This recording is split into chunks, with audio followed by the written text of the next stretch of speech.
Okay, the first question is probably why masking tape?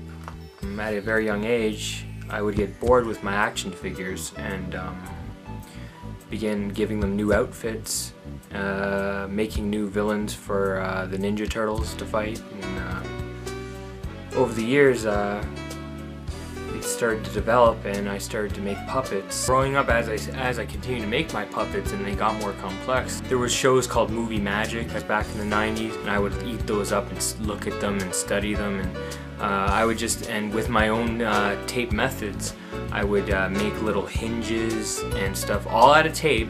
I'd watch The Muppet Show, I'd watch Jim Henson's Dinosaurs, which I love to this day, and as a huge Godzilla fan, of course, my more elaborate puppets began even back when I was younger, would be kaiju related.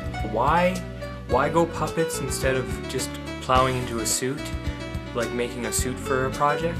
Well, you could go suit, but and I myself have made several full costumes of various things, from humanoid characters to my own original character Stockus. But anyway, I'm going to focus right now on puppets because it's a good way to make it a little more downscaled, a little more controllable, and it takes up less space overall. Complexity may vary with how you want to execute your puppet. You could simply put wires on the arms and have a friend move him around while you control the head with your hand.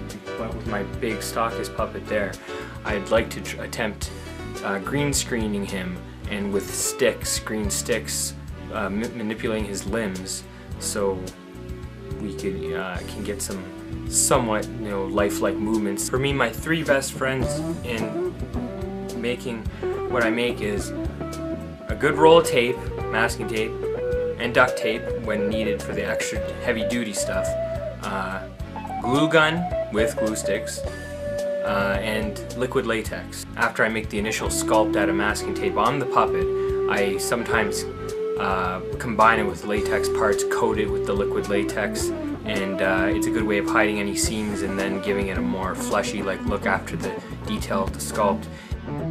And I've become such a master of it. I guess just as an artist, that's how I do things. I don't think that will ever really change. It's such an effective and low budget way to make these monsters. The importance of puppets in a kaiju, especially a project. Well, I mean, like I said, Muppets and Jim Henson are a big influence in my life too. And there's amazing things you can emote through a puppet. I'm definitely not alone with kaiju fans that are, I don't want to say anti-CGI, but more traditionalists in effects techniques. When it comes down to it, you can argue how complex computer CG is, or how long it takes, or how expensive it is.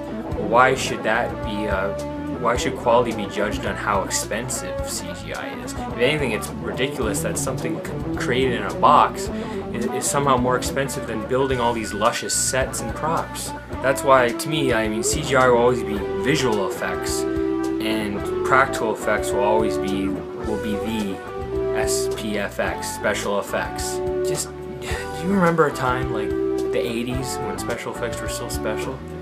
Yeah, me too. I'm gonna end this with a little sample of Godzilla vs. Gamera, so enjoy and keep on monster making.